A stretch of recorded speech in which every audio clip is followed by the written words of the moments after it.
My name is Scott Allen Miller, and welcome to my new channel called Literary Gaming. This is a channel so I can have a chance to talk and explore my love of interactive fiction, of the new realm of literature and storytelling that exists through video games. I think that this is something that's really important, and I've talked about it on other channels. If you don't know me, and you probably don't unless you're one of the very first few people here, I have a channel called the Scott Allen Miller Vlog, which is thousands of episodes. I record every day and talk about my life, whether it's where I live, which at the moment that I'm recording this, I live in Leon, Nicaragua, video games that I play with my kids, cameras that I work that I'm doing, or just my daily life.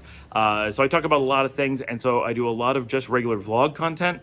I have a video gaming channel with my children, Loaf Gaming, where we play video games together, sometimes literary games, sometimes not. And I have channels on cameras and on technology and business consulting. But none of them really address the fact that I really love literary gamings, or games as literature, video games as literature.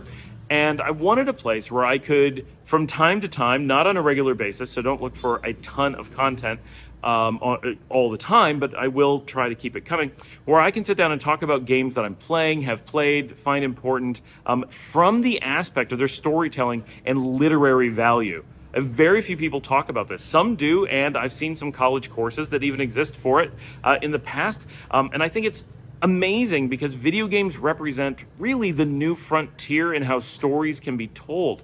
They give an opportunity for us to not only learn about how a character is feeling or thinking, but to experience those feelings and thoughts to some degree on our own, to be forced into their decision making, to be more active in a story, to be a participant in the story, and in some cases even to tell the story ourselves. These are things that you can't do with other forms of literature.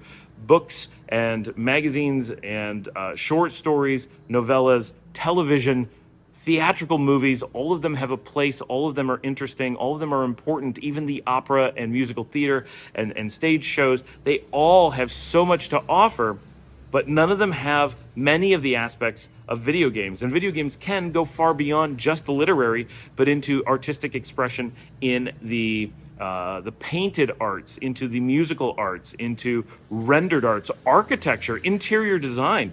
Often those things are explored in games and are not really well addressed. And I think that all of them play a potentially important role in storytelling.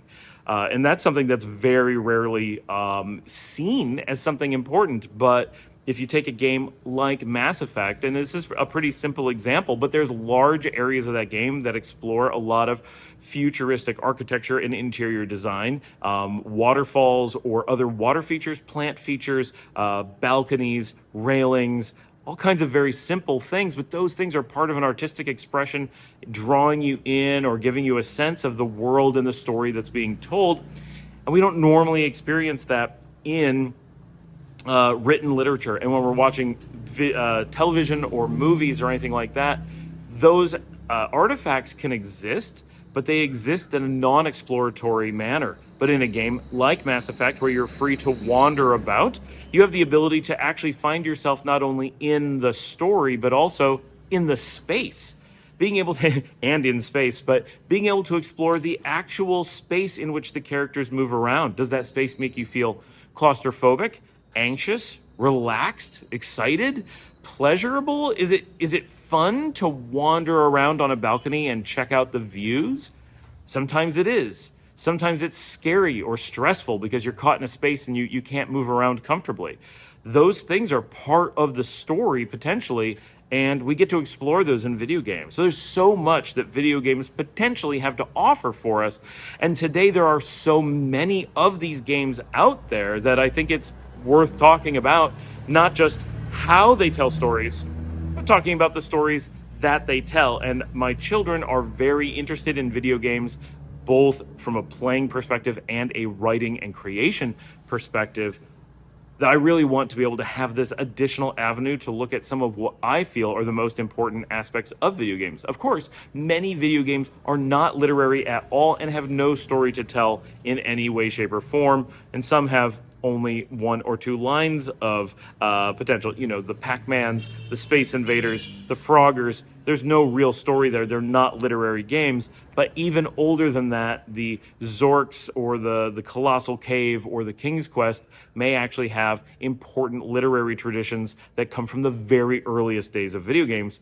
I want to be able to explore that. I want to be able to share my adventures with you, my adventures in the video game sense, and my adventures in discovering these stories. I have been a video gamer since the late 1970s. I grew up around the birth of video games. So video games were only available to the public from about the time I was 2 years old.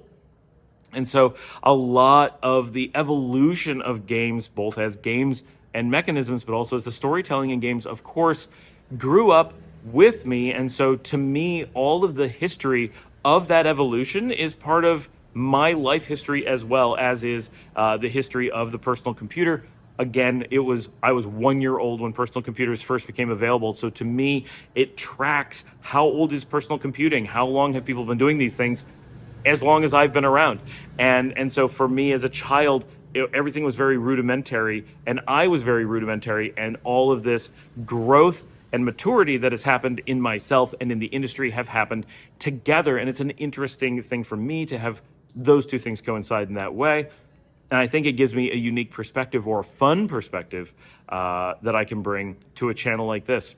I'm really thankful that you're here and want to explore this with me. Today's episode is really just telling you what the show is going to be about and what we're going to be exploring. But trust me, there's a lot of amazing games out there that I want to talk about and share with you, because I spend so much time gaming with my children, and we often play games that are not very mainstream. I think that we have a lot of exposure to things that you may have never seen before, and may look at games that are often overlooked as storytelling devices, and see some possibilities there. So I look forward to bringing a lot of different aspects to this channel. Thank you for joining me. If you have any questions or comments, ideas, game recommendations, absolutely put them below. I'm always checking out the interaction on all of my channels. I'd love it if you gave us a like and a subscribe for sure, so you can come back and follow and hit that bell, and you'll know as soon as a new episode releases. You can come see what the latest gaming is that I am doing, or I am doing with my children.